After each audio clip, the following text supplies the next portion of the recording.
IAS अधिकारी तुकाराम मुंढे यांनी रामदेव बाबांच्या पतंजलीला मोठा धक्का दिलाय। नेमकं प्रकरण काय? तर अन्न व औषध प्रशासन म्हणजेच FDAचे आयुक्तपद स्वीकारताच तुकाराम मुंढे ॲक्शन मोडमध्ये आलेत।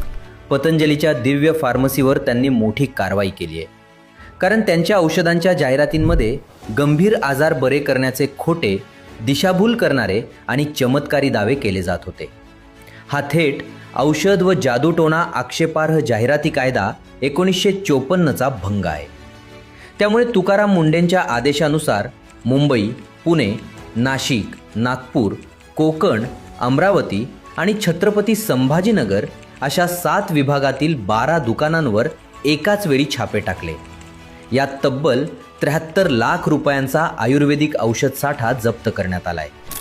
ज्यानंतर तुकाराम मुंढेंनी इशारा दिलाय की जनतेच्या आरोग्याशी खेळ करणाऱ्यांना अजिबात सोडणार नाही। सुरक्षित अन्न आणि औषध हा नागरिकांचा मूलभूत अधिकार आहे आणि नियम मोडणाऱ्यांवर यापुढे थेट न्यायालयीन कारवाई होणार। तुकाराम मुंढेची ही कारवाई तुम्हाला कशी वाटली? कमेंटमध्ये नक्की सांगा।